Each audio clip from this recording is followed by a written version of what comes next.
Falar de moda tem sido um desafio na minha vida, por quê? Primeiro que não é fácil levar o tema ser cristão para a moda. Me posicionar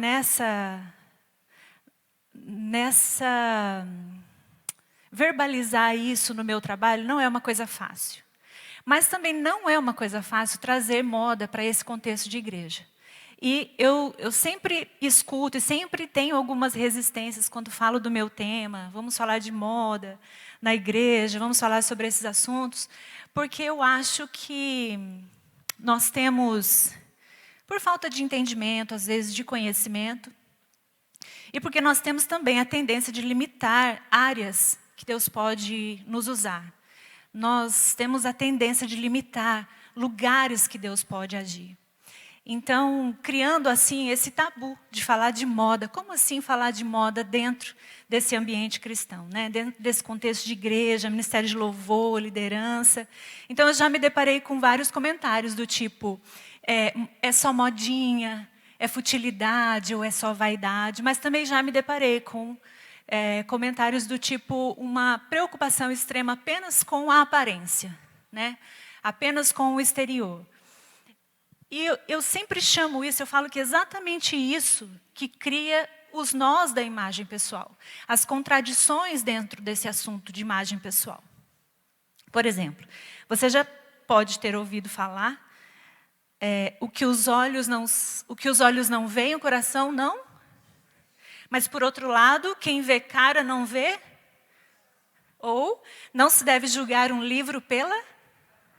E até mesmo uma imagem vale mais do que 1000 palavras. São nós da imagem pessoal. Conflitos e contradição sobre esse tema por falta de entendimento, por falta de conhecimento. Com isso, nós entendemos que existem extremos sobre esse assunto. E eu costumo dizer que todo extremo é beira. Quando você está à beira, existe um abismo muito próximo de você. Então, é um perigo estar ali. Se de um lado você não precisa excluir totalmente o assunto cuidado pessoal, moda, estilo da sua vida, por outro lado, não devemos pensar somente na aparência, ser vazio de si, vazio de ideias, vazio de Deus, vazio de conteúdo, famoso sepulcro caiado, né? Então eu quero que você fique tranquilo essa tarde, quero que você compreenda que o conteúdo sempre é o mais importante. Mas talvez você não consiga entregar ou apresentar, mostrar o seu conteúdo por não estar vestido adequadamente. E não existe nenhum bom conteúdo que não se beneficie de uma boa imagem pessoal. Eu gosto muito de um versículo que diz assim. Aqui tem uma tradução bem moderna desse versículo, então eu vou ler com as palavras que tem aqui. O versículo diz assim, 2 Coríntios 6, 11 a 13. Não consigo expressar em palavras o quanto desejo que vocês entrem nessa vida cheia, plena, cheia de possibilidades. A vida que Deus dá não é pequena. Vocês que a vivem de modo pequeno. Digo isso com franqueza e afeição. Abram-se para a vida e comece a vivê-la plenamente. Olha, esse versículo é uma autorização de irmos além. Esse versículo é uma autorização para a gente sair da nossa pequenez, dos nossos achismos, dos nossos modismos, dos nossos próprios métodos, aquilo que a gente gera anos dentro de nós, às vezes sentado dentro de uma igreja, para um caminho novo de possibilidades. E isso nos mostra que não existe uma área, sequer, limitada para Deus. A prova disso é eu estar aqui, usando a minha profissão. Eu nunca imaginei na minha vida que a moda me traria nesse lugar. Quando nós cantamos, vem transformar todo o meu ser, vem dirigir o meu viver, o meu falar, o meu pensar, o meu agir e o meu andar. Mas será que nós entregamos todas as áreas mesmo? Será que nós acreditamos que é possível que o Senhor tenha o controle, tenha o governo sobre cada detalhe? Porque Deus é um Deus de grandes coisas, mas Ele também se interessa nas pequenas coisas.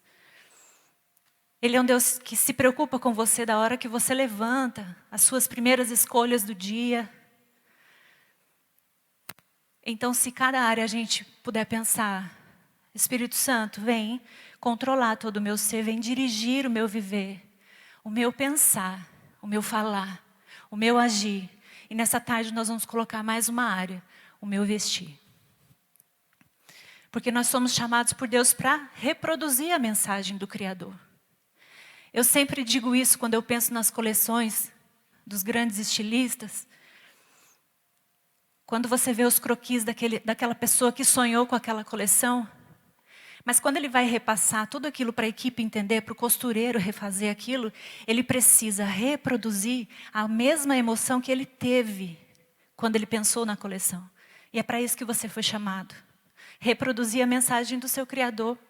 Nós somos embaixadores, nós ouvimos isso aqui ontem. Nós somos embaixadores do reino para algo maior, embaixadores de Cristo. Não é mais só sobre ser, mas o Senhor está querendo dizer também é sobre parecer ser. A moda é mais uma ferramenta, é mais um lugar que você pode glorificar a Deus na sua vida. É mais um lugar que o Senhor pode ser Senhor na sua vida, por completo. É sobre transmitir através de elementos visuais que você escolhe as suas competências, as suas qualidades, os seus valores, quem você crê, sobre ser testemunho através daquilo que você veste e saberem a quem você pertence. É sobre estar compromissado com o seu propósito sem áreas limitadas. Em Gênesis, a Bíblia já começa nos ensinando que Deus tem o interesse em nos vestir corretamente. Em Gênesis, nós tentamos vestir sozinhos. Quando o homem pecou e se escondeu de Deus, ele coseu folhas de figueira. E essas vestes não duraram nem até a viração do dia. O primeiro sangue derramado na Bíblia foi para nos vestir corretamente. Para que nós pudéssemos andar como filhos e filhas. E em gratidão a isso, eu ofereço a Deus o meu louvor. Então, o meu andar, meu louvor. O meu falar, meu louvor. O meu trabalho, meu louvor. O meu talento, meu louvor. O meu sorriso, meu louvor. A minha vida familiar, meu louvor. E hoje nós vamos falar, o meu vestir, meu louvor.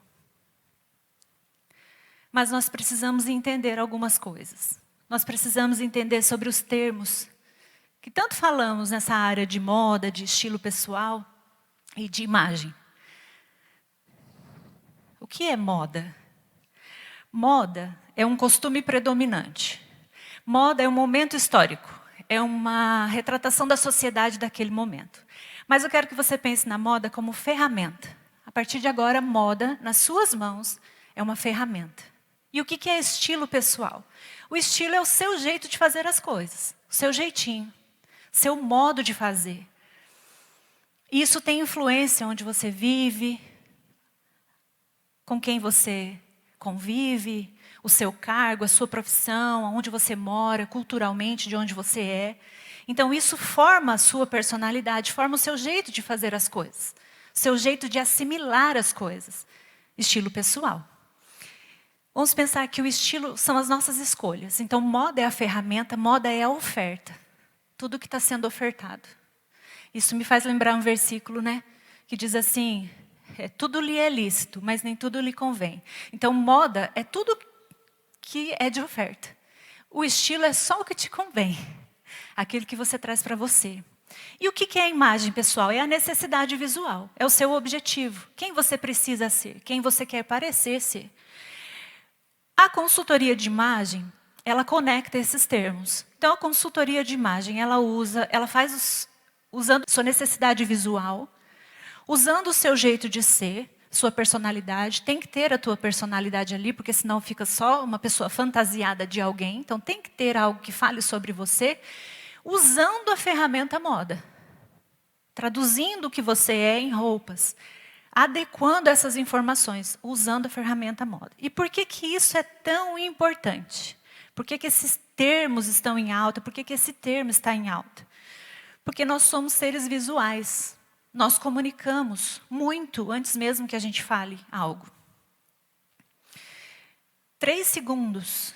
1, 2, 3 segundos. Olhando para alguém, você já classificou. Você já teve um julgamento, uma imagem. Você já foi avaliado, uma imagem foi formada sobre você. Se você tem competência, se você é confiável, qual a sua profissão, qual o seu cargo. E até traços da sua personalidade. Se você é mais acelerado, se você é mais devagar, se você é mais expansivo, se você é mais fechado. Isso tudo acontece no inconsciente. O inconsciente talvez seja a área mais rápida e poderosa do nosso cérebro. Mais do que a parte lógica. Eu vou falar um nome aqui, porque eu gosto de pensar de forma lúdica. Umpa-lumpa. Vou dar mais uma dica. Fantástica Fábrica de Chocolate. Os umpa-lumpas, os pequenininhos, os trabalhadores. Não? Gente, que difícil falar para quem não assiste filme. Tá bom, os elfos do Papai Noel. Aquele monte de trabalhador. Então eu imagino eles dentro do nosso cérebro trabalhando. Quando você coloca uma informação dentro dessas caixinhas, então eu vejo alguém em 3 segundos, coloco essa pessoa, julgo essa pessoa em 3 segundos e coloco ela dentro do meu cérebro. Os umpa-lumpas vão lá, entenderam o recado, vão lá e guardam ela. Essa pessoa é assim, assim, assim, assim. Pois bem, guarde essa informação. Isso foi colocado em nós por um mecanismo de defesa.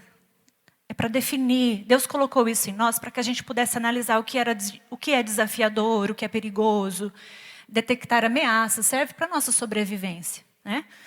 E é muito difícil alterar essa informação. Por quê? A área lógica do meu cérebro, ela é mais devagar.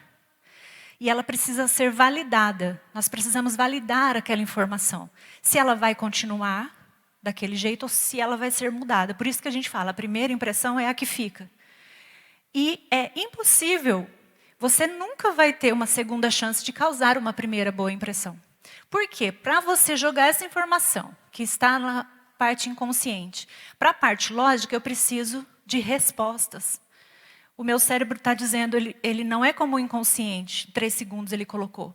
A parte lógica do meu cérebro vai dizer, por que você acha isso dessa pessoa? Por que você está validando essa informação?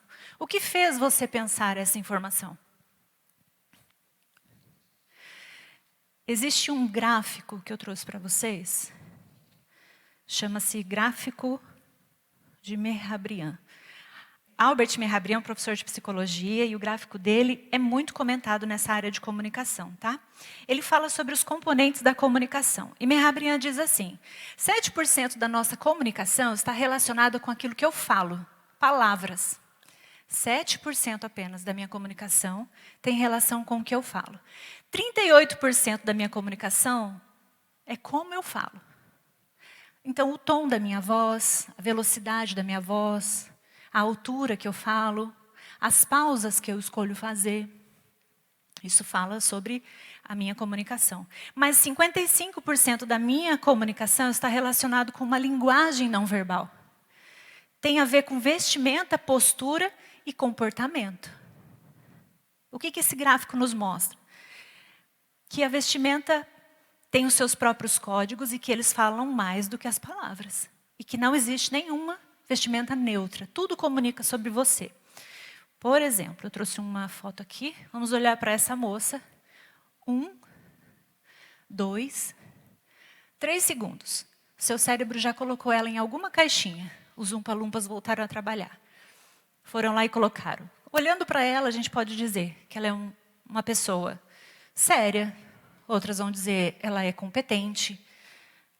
Sei lá, você pode dizer que ela é forte, que ela é uma pessoa segura. Vamos dizer que ela venha fazer uma palestra, dar uma mensagem, uma live. E dela caminhar ali, aqui, já deu 3 segundos. O seu cérebro, no inconsciente, já salvou essa informação. Talvez as nossas informações sejam quase com o mesmo significado, né? Sejam universais a percepção que nós temos sobre ela. Mas quando ela pega o microfone, ela vai dizer assim: gente, vamos falar essa tarde sobre a nossa ONG, como nós somos boazinhas, vamos ajudar as criancinhas, vamos falar sobre temas emocionais, sentimentais. Os umpalumpas ficam loucos, enlouquecem. E eu imagino, sei lá, né, gente? Eu estou aqui na minha cabeça, por favor, façam um mapeamento aqui do que eu estou pensando. Eles brigando pela caixa. Tira daí, corre, tira daí, porque não é. Enfim, eu tenho que provar o porquê que eu estou tirando. Vou explicar com termos mais técnicos. Roupas escuras te trouxe uma impressão de que ela é séria. Linhas retas. Tecido estruturado. Nós temos linhas retas aqui, no cabelo, desde o cabelo.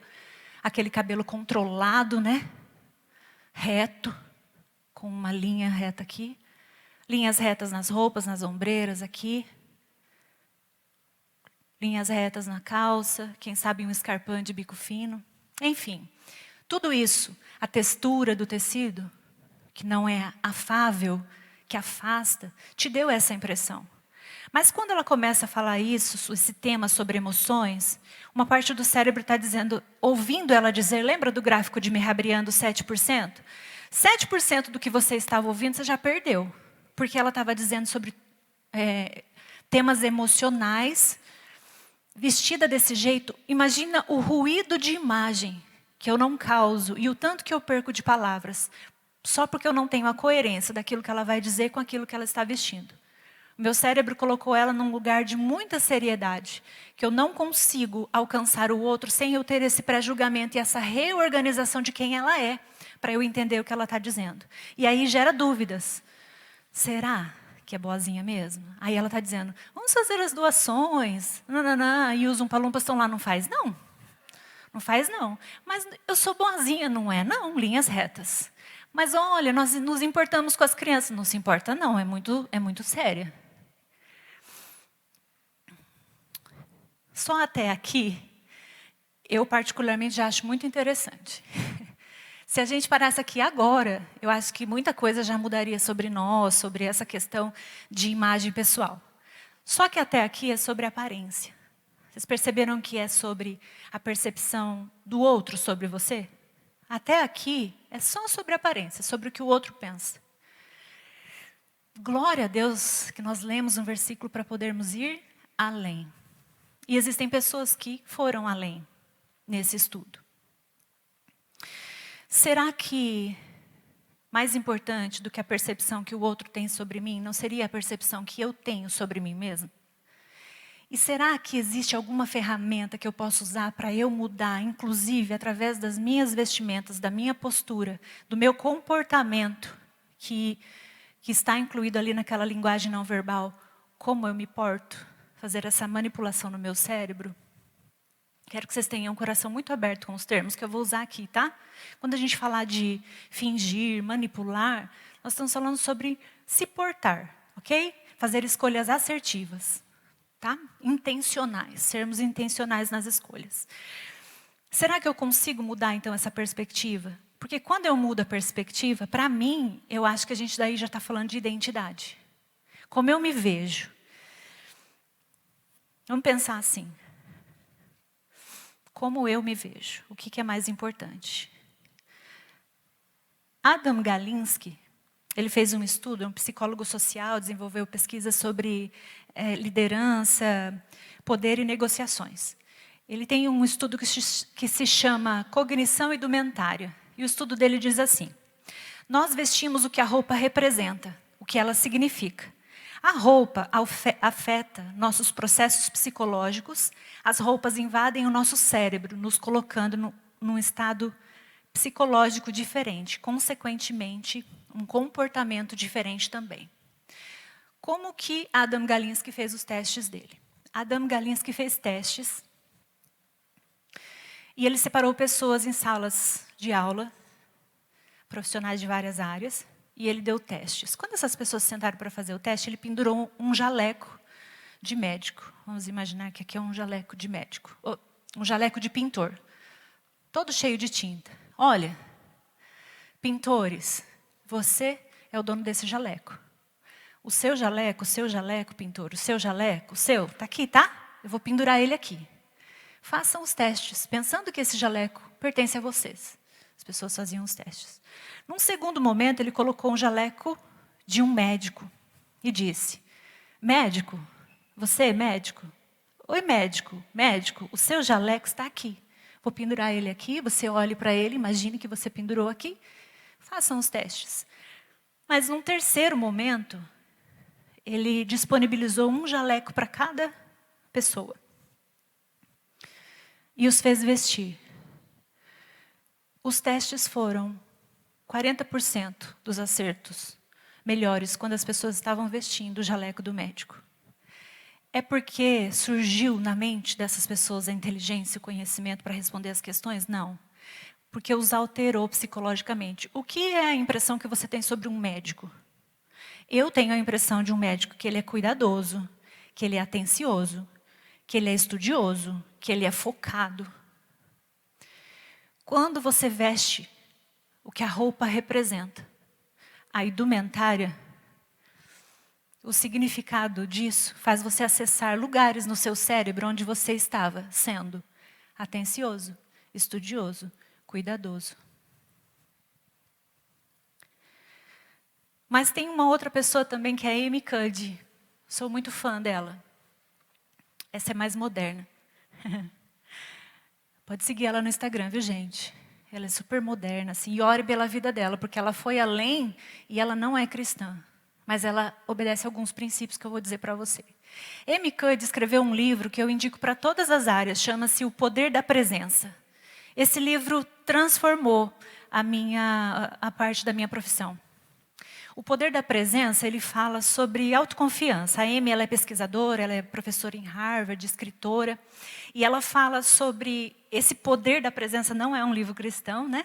Então, como eu disse, é o poder da autoconfiança, tá? Ele fala sobre dominar o ambiente, estar presente, se fazer realmente presente, com todas as suas qualificações, sabe? Aquele aluno que você, na sala de aula, você vê que ele domina o ambiente, que ele não fica acanhado.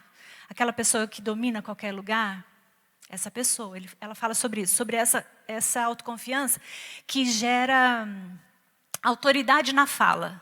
É sobre essa autoconfiança que ela fala. E a Amy, os testes dela já são avançados. Ela faz testes laboratoriais, onde ela vê as alterações dos hormônios. O cortisol, que é o hormônio do estresse, e o testosterona, que é o hormônio da dominância. Qualquer pessoa, num teste de estresse social, de julgamento social, normalmente, ela tem o cortisol está elevado e a testosterona, o hormônio da dominância, está baixo. Amy diz assim no livro dela, ela começa dizendo, deixa eu ver qual é a próxima tela, por favor. Amy diz assim, ela começa o livro dizendo, finja até conseguir. Esse finja até conseguir, vamos pensar assim, porte-se até conseguir. Tenha postura até conseguir. Comporte-se até conseguir, tá? Mas a tradução diz, finja até conseguir. Amy coloca as pessoas para fazer algumas entrevistas e o teste de estresse social pode ser antes de você fazer uma prova, uma apresentação, uma palestra. E ela coloca as pessoas na frente do espelho, fez os testes dos hormônios, tirou a saliva, viu os hormônios alterados, e ela deixa essa pessoa na frente do espelho 2 minutos, numa posição, com uma boa postura, alinhado, vestido para aquele momento adequado, certo? 2 minutos é retirado a saliva novamente dessa pessoa, que ficou se olhando nessa postura, boa postura, alinhada.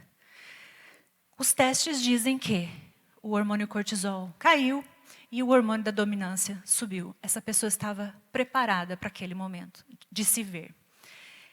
E ela continua dizendo assim, nossos não verbais governam como nos sentimos ou pensamos.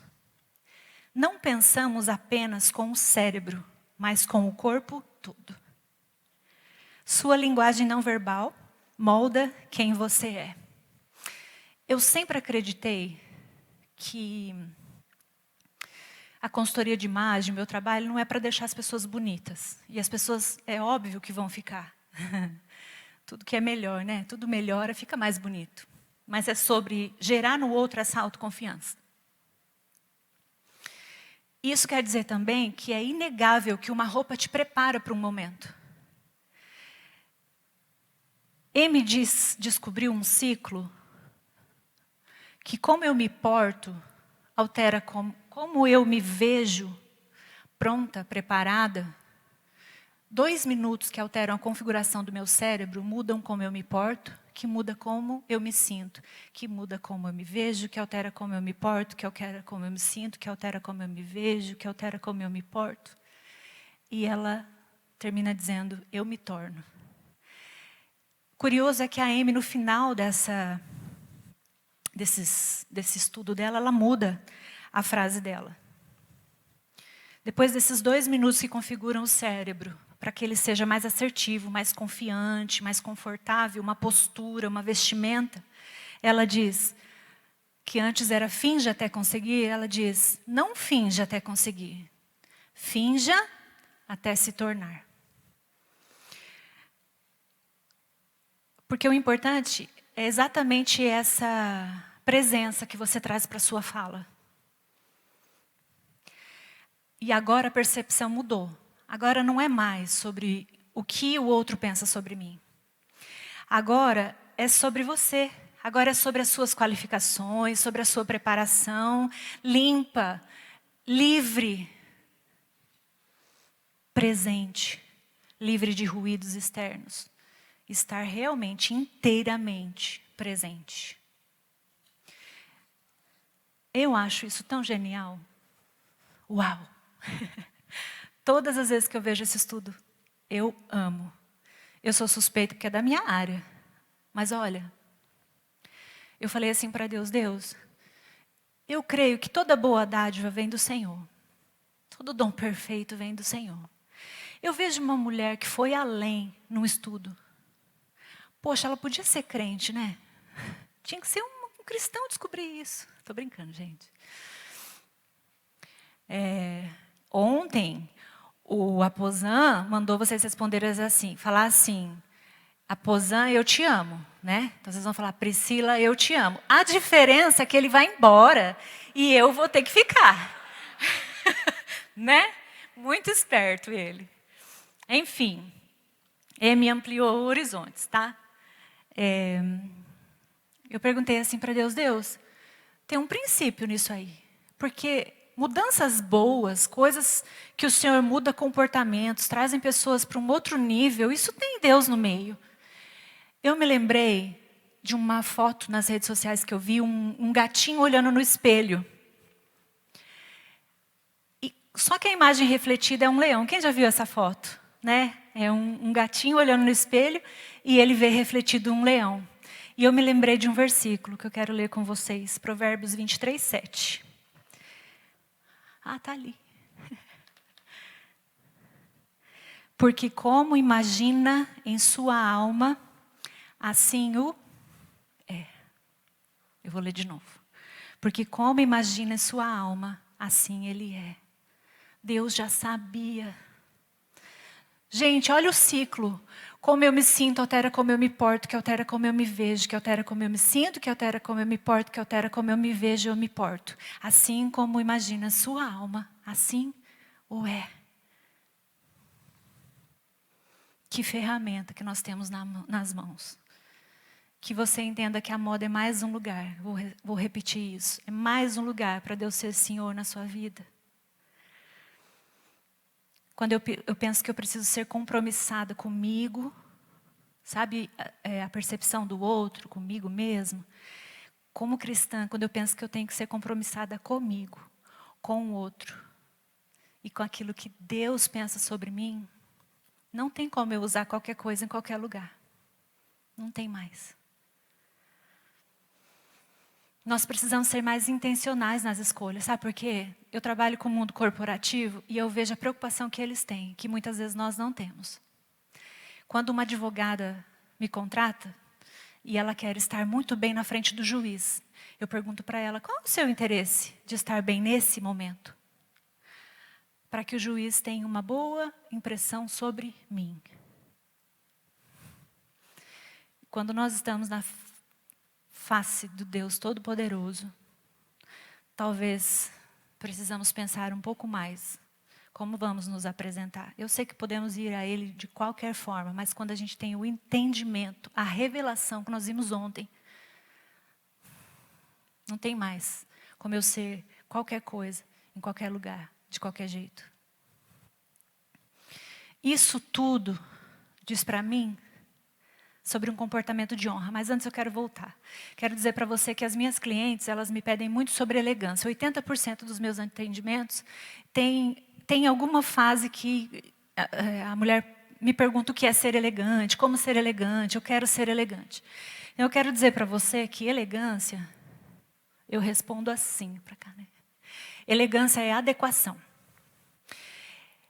É quando você pensa no ambiente. Porque se a gente pensar, não tem a ver sobre uma peça. Então vamos pensar num escarpin, né? A gente acha que um escarpin ele é elegante. Mas se for um casamento na praia, ele continua sendo elegante naquele ambiente? Não. Então a elegância ela tem a ver com adequação. Você olhar o lugar onde você vai. Pensar no ambiente, pensar quem você representa nesse ambiente, quem você é. Se você é anfitrião, se você é convidado, se é de dia, se é à noite, se é gramado, se é piso, se vai ter lugar para sentar, se tem crianças para você ficar manuseando. Você vai estar elegante se você pensar em tudo isso, com certeza. Mas nós cristãos precisamos ir além. Devia chamar ir além essa palavra, né? Para nós, não é só adequação. Para nós é discernimento. Discernir os lugares, discernir quem eu sou, discernir quem eu represento. Discernir se é para mim, discernir se tudo aquilo que a moda oferta vai entrar no que eu preciso. Qual é o meu objetivo? Moda é oferta, estilo, escolha, imagem, discernimento. Discernir se aquilo é para mim. Quando eu penso num comportamento de honra, eu não posso deixar de pensar no livro de Esther. E Esther nos ensina isso. O texto diz assim, que o rei queria uma nova rainha. Vasti não foi ter com ele, com os amigos, para ele mostrar Vasti para os amigos, para todo o reino. E ele ficou muito chateado, ele queria eleger uma nova rainha. Esther 2:1 diz assim.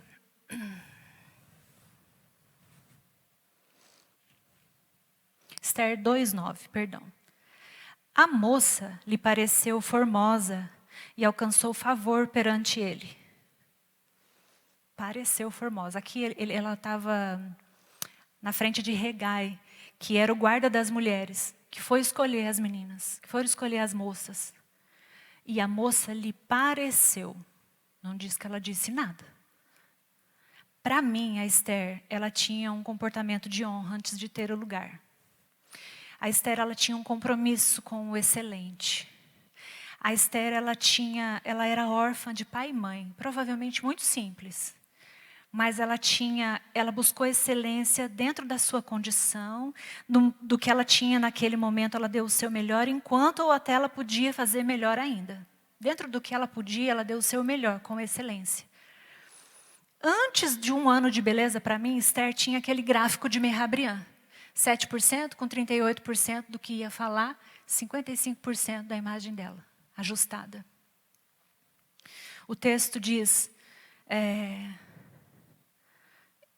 Esther 2:15, diz assim, no final dele. E Esther alcançou favor de todos quanto a viam.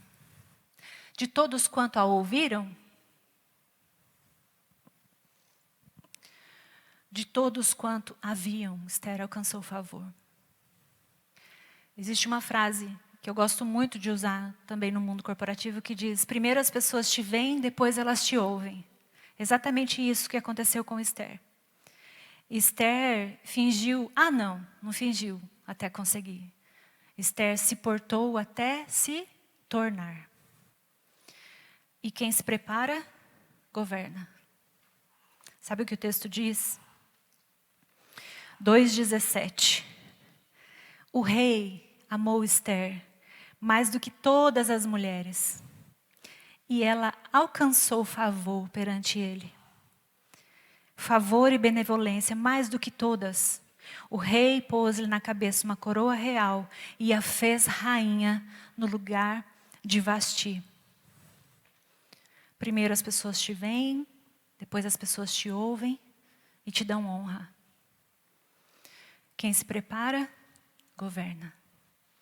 Não existe um lugar de honra para quem não tem um comportamento de honra. Deus não dá um lugar de honra para quem não tem antes um comportamento de honra. Esther, o texto continua dizendo, Esther 5:1, Mordecai pergunta para ela, será, Esther, o povo estava ameaçado, ela não tinha dito ainda quem ela era, quem ela representava. Ela não tinha dito ainda quem ela representava. Mas a postura dela devia mostrar muito bem a mulher que ela era. A presença de quem ela levava, o poder da presença de quem ela trazia consigo, a fortaleza que ela levava para a sua fala. Diz assim o texto. Eu estava contando a história, né? Mordecai falou para ela, será, Esther, que agora nessa ameaça, será que não é para isso que Deus te chamou? Será que não foi para isso que você foi chamada? Será que não tem um propósito aí? Sempre tem. Sempre tem. Esther pediu que eles jejuassem, mas Esther se preparou. O texto diz assim, Esther 5:1-2. Ao terceiro dia, Esther se aprontou com seus trajes reais, linguagem não verbal adequada. Esther foi intencional nas escolhas, você concorda? Eu penso em Esther se preparando para esse momento. Lembra da adequação? Discernindo, olhando no seu armário, discernindo o que eu vou falar, o que eu vou pedir, o que eu vou revelar, com o que será que ele gosta? Que perfume eu vou usar? Será que eu vou usar o meu cabelo? Será que o tecido é fluido, estruturado, linhas retas, linhas curvas, cores claras, cores escuras? Intencional nas escolhas. O texto diz assim, ninguém podia ir ao pátio do rei sem ser chamado, certo? Se o rei não quisesse, essa pessoa morria. O texto diz assim, quando o rei viu Esther parada no pátio, alcançou favor perante ele. Estendeu o rei para Esther o cetro de ouro que tinha na mão. Esther se chegou e tocou a ponta do cetro. Então disse o rei, que é que tens, Esther? Qual é a sua petição? 55% da comunicação, lembra do gráfico, dos componentes da comunicação? Ele já tinha entendido que ela queria alguma coisa. Por quê? Porque ela estava vestida para isso. As escolhas dela diziam isso. 55% da entrada dela no pátio foi liberada. E o acesso, lembra que ontem nós escutamos que Deus ia liberar acessos? O acesso que ela conseguiu perante o rei estava ajustado pela preparação de Esther.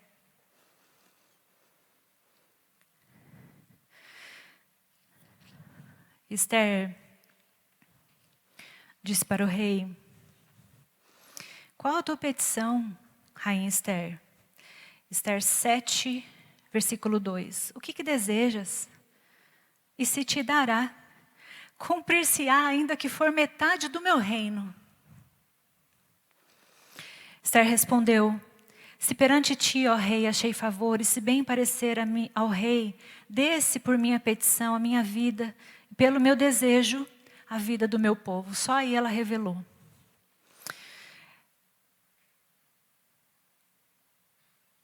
Sabe, acontece que Deus tem compromisso com a excelência. Deus tem compromisso com a preparação. Porque a excelência, ela atrai o excelente. A excelência, ela honra a Deus. E a excelência abençoa pessoas. Sabe o que aconteceu com o povo? Através de uma menina órfã, que tinha um compromisso com a excelência antes de ser, um comportamento de honra antes de ser coroada. Através do compromisso dela com a excelência, o texto diz assim, Esther 8,16. Sabe o que houve para o povo por causa desse sim de Esther, de obediência? Para os judeus houve felicidade, alegria, regozijo e honra. Por causa de alguém que se comprometeu com a excelência no vestir, no falar, no andar, na postura, onde quer que ela estava. Antes de ser coroada. Nós estamos numa época, queridos, onde o feio está ganhando altares. Eu não sei se vocês percebem, mas não tem nada mais subliminar para nós do que é feio, do que é grotesco. É escancarado nas nossas redes sociais, na TV, em todos os lugares.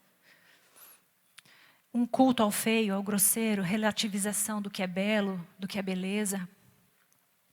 E não uma beleza como aparência, uma beleza como virtude, uma beleza que te eleva, uma beleza que te faz contemplar, uma beleza contemplativa que tem um fim em si mesmo. Nós estamos sendo minados em todas as áreas. E quando nós somos minados aos poucos, infelizmente nós não demos conta do quanto perdemos. Eu estou dizendo isso para você porque vou falar um pouquinho da parte prática e eu quero que você tenha muito amor no seu coração para escutar as dicas. Porque talvez nós já fomos muito influenciados. E você acha que gosta de alguma coisa. Não. Você foi influenciado a gostar. Funciona assim. O caráter é alimentado por aquilo que vemos, por aquilo que ouvimos. O conceito de beleza, ele não pode ser desassociado do que é bom, do que é verdadeiro, do que tem clareza. Se você pegar Platão, Aristóteles, todos eles vão falar sobre a beleza, vão falar sobre o que significa a beleza.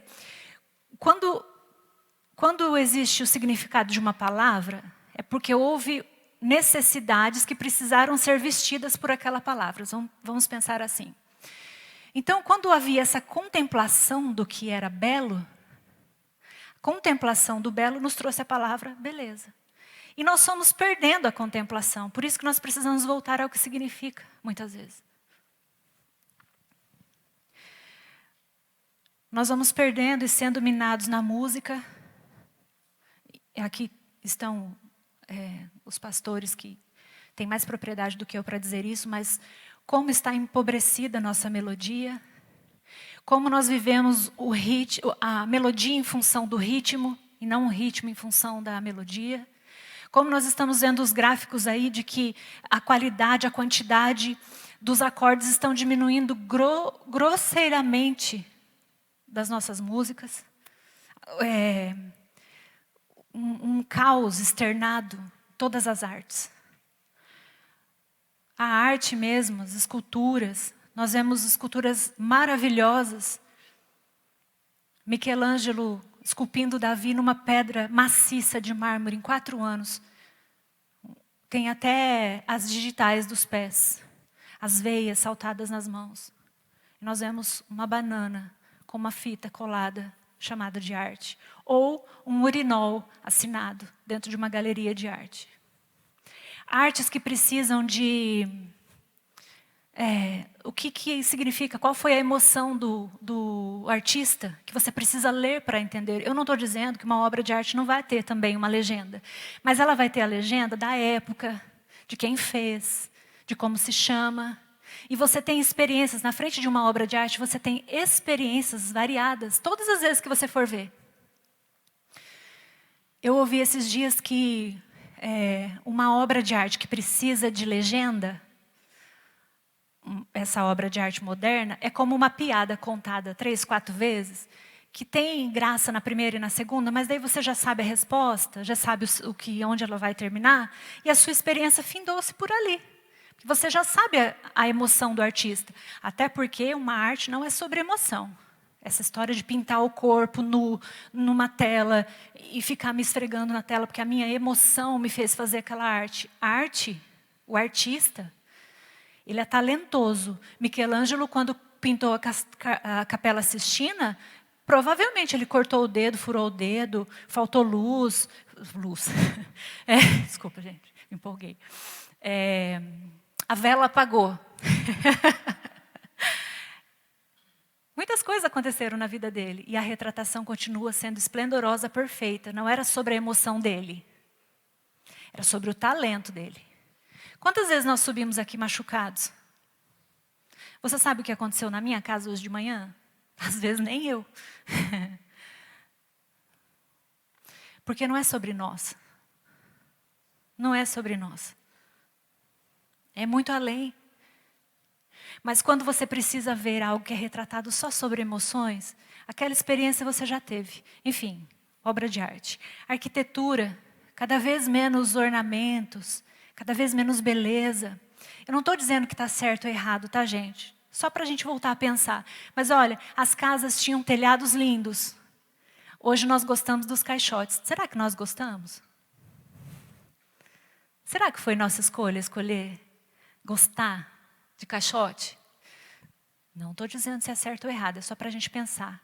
Que nós já fomos engenheiros sociais, já mudaram nossa visão. Sabe como chama isso? Janela de Overton. Não sei se vocês já ouviram falar.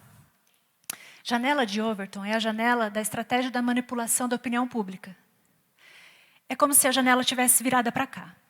Uma janela virada para cá. E por trás dela tem uma régua. A régua vai do inaceitável, odiado, e ela vai vindo tolerável, neutro, aceitável, até o amado, querido. A janela está virada para cá. Quando nós vamos sendo dominados por essas informações, a janela se movimenta. E aquilo que era inaceitável já está no tolerável. Opinião pública. Vemos vitrais de igrejas sendo substituídos por funções, blindex. Estou dizendo que é errado, presta atenção. Só para a gente ver se é isso mesmo que a gente gosta.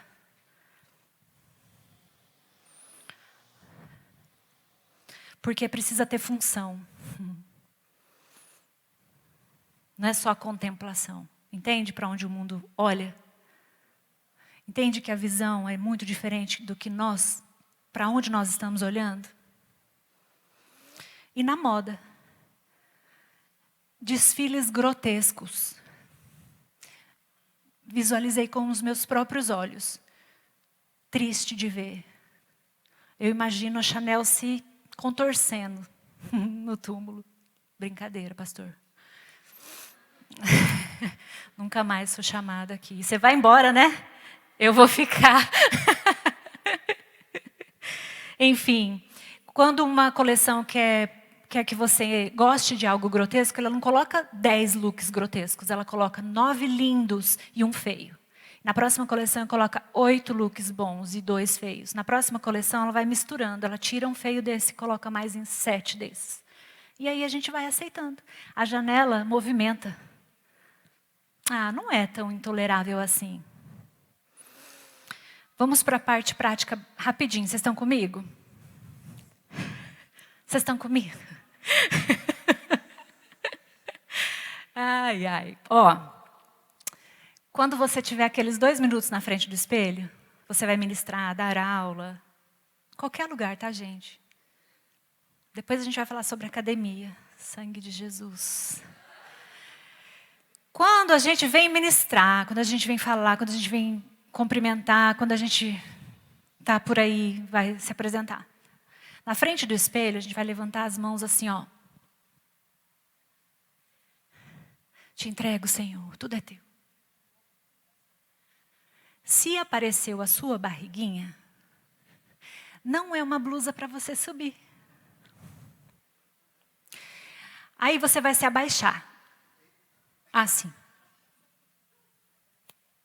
Se apareceu o seu decote, não é uma blusa para você subir.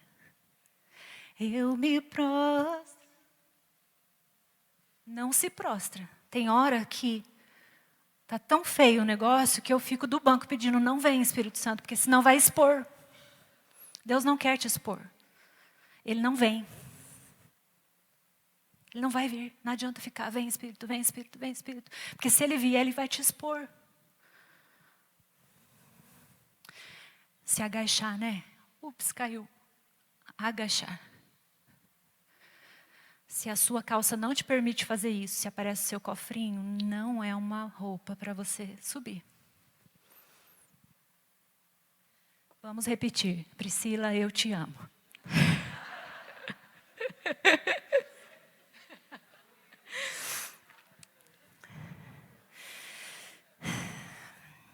Ruídos na sua imagem, tá? Vamos pensar assim que é mais bonito. Não gera ruídos, não. Até porque o poder da presença que a gente tem aqui, pouco importa sobre você, é que você suma e que a presença de Deus apareça. Então, aquela blusa neon no back vocal, tira a atenção da pessoa que está aqui se esforçando para te ajudar. Ai, ai, blusas curtas, transparentes, decote nas costas, às vezes está tapadinho. Eu falo, gente, que look lindo, a hora que vira. Eu falo, misericórdia, tem que andar assim na parede, a pessoa. Transparência das saias aqui. Eu quero dizer uma coisa, quando nós estamos na linha de alguém, de frente, no mesmo piso, os nossos olhos estão ao alcance da visão, certo? Mas aqui tem o quê? 70 e tantos centímetros, Betinho acho que me falou. Não sei o mais, né? Enfim. O que fica na altura dos nossos olhos? Aí eu vejo umas meninas preocupadas assim, cobrir o bumbum. E aqui precisa fechar o blazer, gente. Muitas vezes, porque a calça está errada. Então, para não correr esse risco, não vem com a calça errada. Quer usar o blazer aberto? Vou ensinar uma dica de consultoria de imagem. O que serve para você? Ah, quero dizer outra coisa. Não são só sobre as meninas.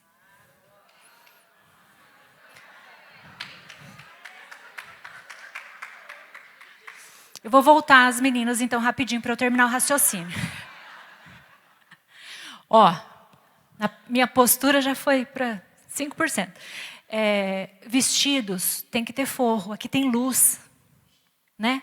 Nem pega a lanterna do celular em casa e vê o que está acontecendo. Você tem 2 minutos para ficar na frente do espelho, para você se sentir apropriado para aquele ambiente. 2 minutos que configuram o seu cérebro para você ser mais assertivo, confiante e prestar um culto a Deus. Ó, vê se está transparente, blusas transparentes, muita pele à mostra, alcinha muito pequenininha, calças apertadas. Um segredo assim, ó, básico. Se precisar pular do guarda-roupa para entrar na calça, eu acho que não é seu número. Então, nós estamos vivendo uma inversão, né? Vocês estão percebendo que as roupas das mulheres elas estão mais masculinizadas, né? Oversized. Gente, eles lançam as tendências, mas eu olho para aquilo e falo, engenheiros sociais, querendo inverter os papéis. Mulheres vestidas de homens e homens com as calças justas. Dá para ver o neném, já viu aquela pessoa que fala que tem cara de neném, o joelho? Dá para ver um neném em cada joelho. Sem contar, né? Mais para cima. Então, a calça para servir para você precisa caber a sua mão entre o seu corpo e ela. Com um pouco mais de facilidade. Não são sobre vocês, gente. Isso acontece lá na igreja do Aposan. Lá. Não é aqui. É brincadeira, querido. Cuidado. Roupas muito justas. Uma camisa para servir para você, você precisa conseguir pegar os botões. Ela é elegante para você. Elegante é aquilo que te serve. Nem que fica folgado demais, nem apertado demais. Os caras estão crescendo, assim, e as camisas estão diminuindo. Dá para ver, assim, o formato dos músculos, né? Vamos adorar a Deus. Vamos adorar a Deus. Cuidado, gente. Não seja um ruído. Não seja um ruído. Rasgos, frases e desenhos nas camisetas. Não tem nada a ver sobre certo e errado. Só quero que você pense assim, quem eu quero ser, quem eu quero parecer neste lugar. Está escrito assim, ó, Nick. Lembra dos 3 segundos? É inconsciente. Não acha que é culpa do irmão. Quando eu leio Nick, bem grandão, meu cérebro já foi lá na corrida que eu tenho que fazer, na matrícula que eu perdi da academia, até eu entender que ele está falando, vamos adorar a Deus. Não, não, não. Não é errado. Só é sobre quem você quer ser e qual a facilidade que você quer gerar na sua imagem. Só sobre isso. Desenhos, o inconsciente da gente fica tentando ver se é um cavalo, se é um boi, o que é aquele desenho. Inconscientemente. Lembra dos 7%? Se já é 7%, eu achei tão pouco, né? Caiu para 3%. Você quer perder mesmo aquilo que você está falando? Eu não gostaria. Enfim, transparência, já falei, calças apertadas, calça vácuo. Calça de academia. Calça de academia. Malha Prada. Que calça dos infernos.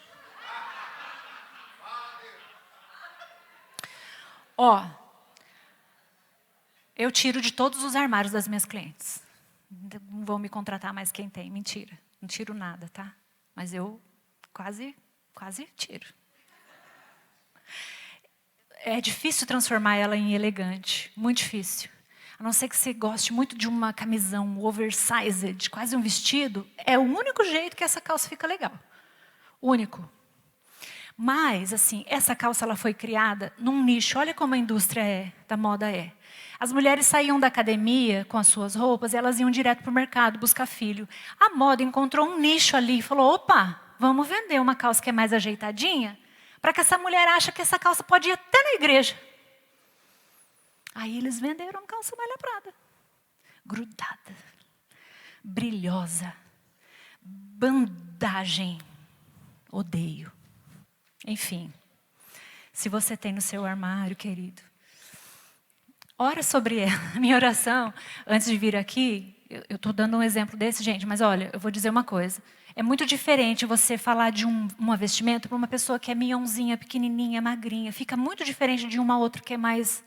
Tem tudo isso, tá? Eu estou dando alguns exemplos. E se funcionar para você, se Deus tocar no seu coração, a minha oração é que o Espírito Santo fizesse você visitar aquela peça enquanto eu estivesse falando. Amém. Só para você pensar, tá? Eu acho que é isso. Nudes. Roupa nude. Calça apertada, nude. Nude é aquilo que te deixa nu. Até a gente entender que tem uma roupa ali, que tem uma blusa, dá a impressão que a blusa está andando sem as pernas. Enfim, lembre aí, pense aí, aqueles 2 minutos na frente do seu espelho, já estou encerrando. 2 minutos na frente do espelho. Ore, se movimente. E se você tiver alguma dúvida ainda, que a paz do Senhor seja o árbitro do seu coração.